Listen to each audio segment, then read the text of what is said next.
Hello and welcome to another video. In this video we're going to be continuing on with the blind 75 in TypeScript, and we're going to be doing word break.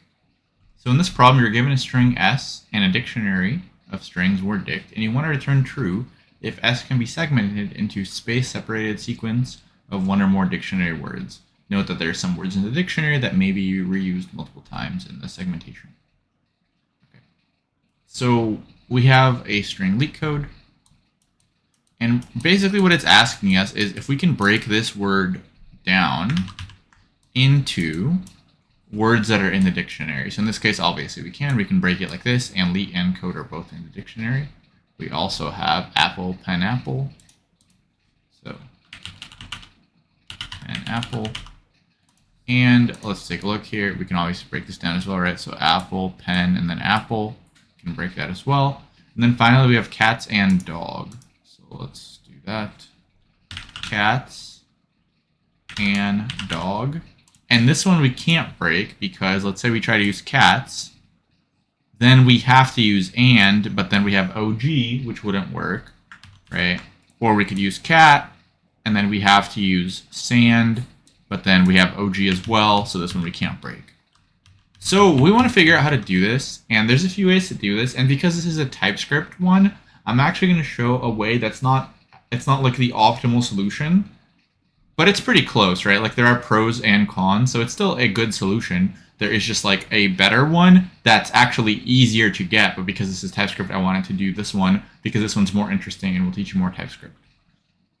So we're going to be using a try, and like I said, this is going to be a reasonably complex solution, but it'll teach you more TypeScript.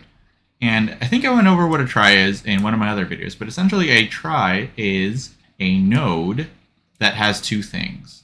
It has a children dictionary, which are more tries, and it also has a Boolean value representing is it the end of a word or not, right? So it has children that are tries, so it'll have like children that are tries, and then the key of the children are letters, right? So it'll have A through Z as a key, and then a value will be another try. So it's basically a nested dictionary or a nested object.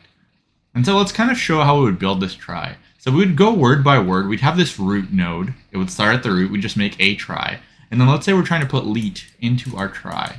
The way it would work is we would be at a root node and we would say, okay, from our root node is L in the children. And obviously there are no children in the beginning. So L is not. So then we'd say, okay, so for key L, let's make another try. Let's actually do that in another color, actually. So for key L, let's make another try. Then we would, and now we're at this new location. Now for E, is there an E? Let's actually maybe make it capital letters too, just to make it a little bit easier. Now for this E, we are over here. Is there an E in the children? We're obviously not, right? Because there are no children here. So we will put in an E, and this is a new try. So every single one of these nodes is a new try object, and this path isn't really a path, it's just the key, that's the letter. Then we will have the E, and we will have the T. So T. And then finally, when we're done with the word, whatever try we are on, we will change its status to word, because we want to symbolize that this try is actually the end of a word. So this try is not, this try is not, this try is not, this try is not, this try is. Now similarly we have to put in code. So what we put in code, one letter at a time. So first we check, is C in our try? Well, no, because only L is in our try. We always start at the top. So we're going to put in C. And now we traverse down, and obviously there are no more children here, so we're just going to have to put in like C-O-D-E like this, right? D, E, and now this is the try that is also a word. Then, when we traverse through our word, like once we actually filled out our try with all of the words in the words, now we just traverse through our word, and every time there is a new like end word, we have to recurse and check all of our words again. So how's that going to look? Well, let's see. So we're traversing this LeetCode thing. So essentially we will start at the first letter, and we have to traverse all the way to the end or until our letter is no longer in our try. So for the L, we're going to start over here. Is L in our try? Yes, it is. Okay. Is E in our try? Yes, it is. Is E in our try? Yes, it is. Is T in our try? Yes, it is. So this is the end of a word, which means we now need to recurse into the new index that we're at. So we did this whole part. So we're gonna traverse into this index now. And so when we traverse at this index, we're going to start again at the top, and we're going to see, is C in the word? Yes, it is. Is O in the word? Yes, it is. Is D in the word? Yes, it is. Is E in the word? Yes, it is. And then we will recurse again, and now we will recurse to an index that's actually out of bounds. So in this case, it actually worked out, but essentially every time there is a new word ending, we have to traverse into that starting point. So essentially, every time there's a new word end, we have to recurse to that index, and we have to start back up at the top of the try. And if this whole word can be broken down, then we will eventually get to out of bounds, right? So we can traverse through a word, and there can be a bunch of words that we have to recurse into. So for example, let's say Lee and Leet are in our word dictionary. Then what would happen here is Lee and Leet would both have, so here and here would be N words. And then when we are at the start, we would traverse to Lee. We would say, oh, okay, so this is an N word, so now we have to recurse to this point. But then we would keep going, and then we'd also have to recurse to this point. So essentially, we keep going until, so for example, this first Leet, we would get to the end, we would do all our recursions, and then we would say, okay, well, the letter after T is C. Is C in our try? No, it's not, right? From this point, there is no C. So we want to recurse till the end of the word, or until the letter is no longer in our try. So that's going to be like what we're going to be doing. We're going to make a try, and then we're just going to be recursing from the start of an index till the end of the word, or until that letter is no longer in our try. And every time we hit a try that's an N word, we have to recurse down. And we're also going to have a visited set to make sure that like we don't go to the same place twice. Because let's say Lee and Eat are both in our word bank, we can get to C multiple ways, right? We can get here from going to Lee and then Eat, or we can get there from going to Leet, if they're both in there, right? If Leet and Eat and Leet are both in there, like it doesn't really matter how we got to our letter as long as we got to our letter. So anytime we get to the same index multiple times, we can just have that in a visited set to avoid repeated calculations. And then this is going to be a little bit more clear once we actually start coding. So now I'm going to start coding and then explain as I go, and it's a decent amount of code. Okay. So I'm going to full screen this. Okay. So first we're going to make our try. And technically you don't need to make a constructor because we're just going to make a try with two fields that will never, like that we're just going to modify directly. So we're not going to have any methods in it or anything. It's going to be a very basic class. So we're going to say class, try, and it needs to have two things, right? So in Typescript, it needs to have a word that's a Boolean, and it needs to have a children that is a record or an object that's going to be key string, and the value is going to be try, right? It's a nested dictionary pretty much. So this needs to be this, needs to be this, and then I'm going to make a constructor just to show you how to do it in Typescript, but we don't really need it.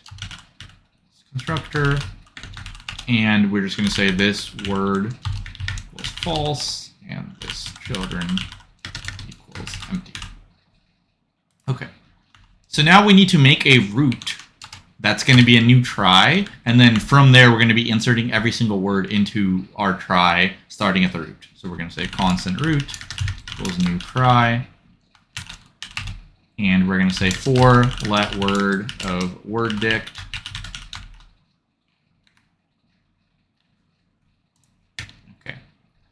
And I guess what we could do is we could like use another way of traversing it, but this is fine too. It's not a big deal.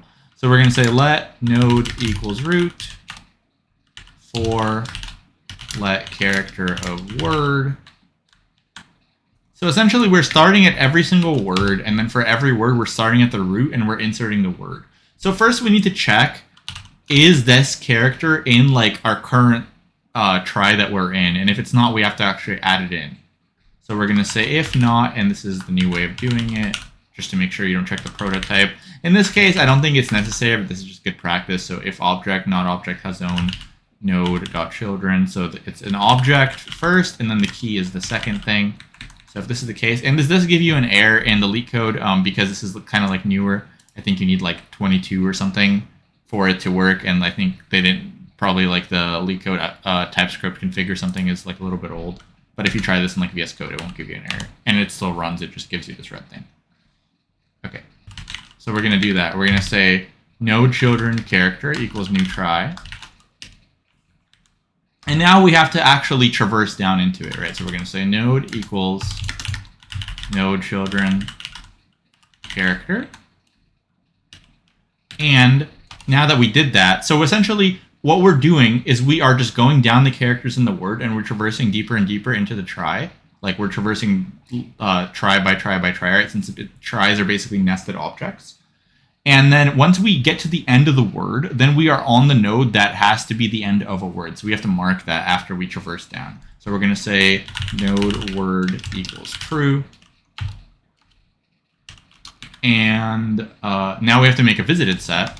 So let's do that. So let's make a visited set equals a set, and it's going to be number. It's just going to have an index, and it's going to be a new set. And essentially here, since we only need one solution, since we only need like to know if it can ever be broken, anything in our visit set will always be false. And if we ever get true, we can just return straight away. So everything in our visited set, we don't need a hash map because everything in our visited set will always be false. So now we actually make our DP function. So we can say const DP equals, it's going to take an index, it's a number, and it's going to return a Boolean. And first we're going to check if we actually went through the whole word. So if we went through the whole, or not the whole word, the whole string. So if we went through the whole string, then we can just return true. That's going to be our base case.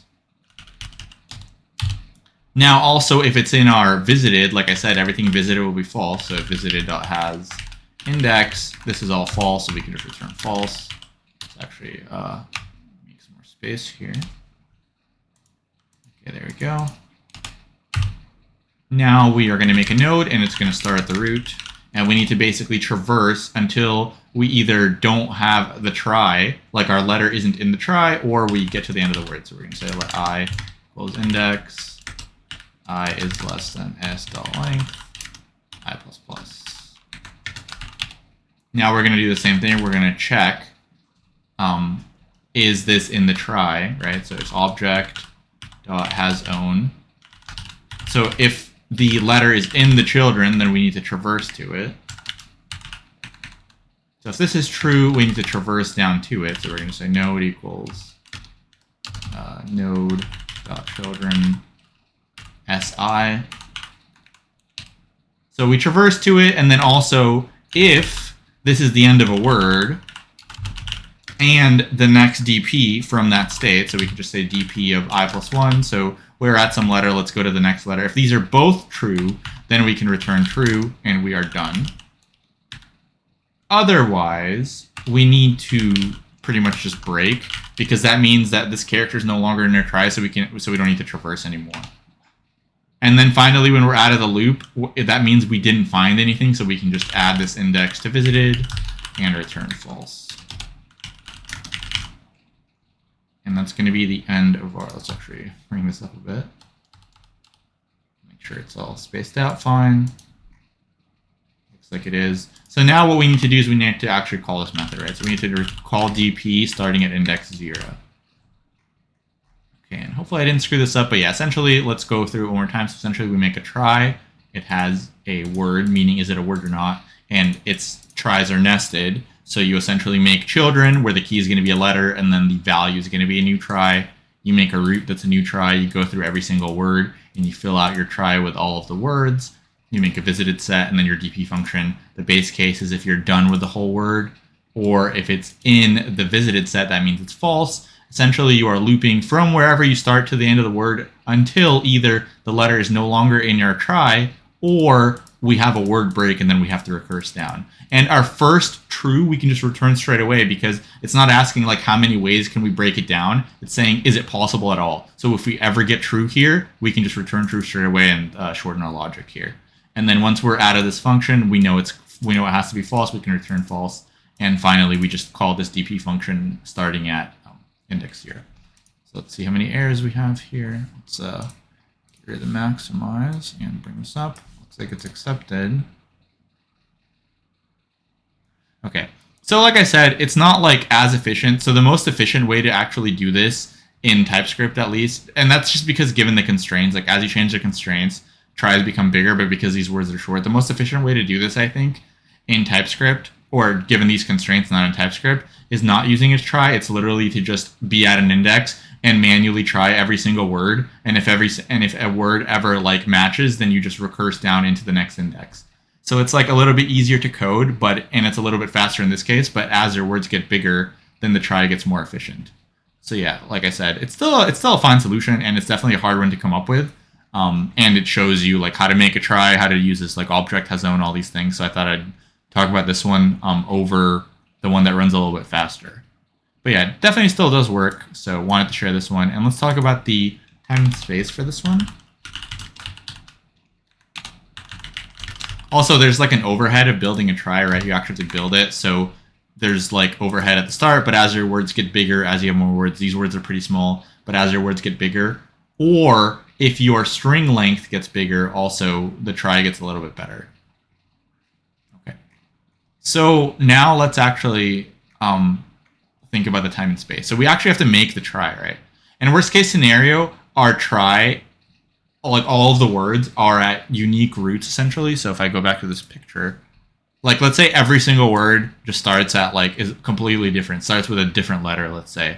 Then that means that the try, we would just have basically like, if you think about how many characters you have, so let's say you have W words and you have C characters or something. So essentially, we'll call this big W, where big W is the total characters in all of these words combined. That's the worst case to set up the try, right? Now, also, let's think how long the DP would work. So for DP, it's basically an n-squared solution, right? Because we start at an index, and then we have to go from the index to the end of the string. So worst case scenario, the entire string is in the try, and that would be like s squared or n squared or something. So the DP part is n squared, would be worst case. You start at some index, and then you go all the way to the end, and you can start at every unique index, so it'll be n by n. Yeah. And for the space, once again, the try is going to be W, right? Because the worst case scenario, like all the letters are unique. So that's going to be W. And then for the space for the set, that's going to be like N, right? Because it's just the indices. And also you can have a recursive call stack. And so if you think about it, the worst case recursive call stack, there's like a new letter at every single location or something. So that would also be N. So it would be like 2n or something, which would be W plus n. So something like that, where W is every character combined, and n is the length of your string. So somewhere along those lines.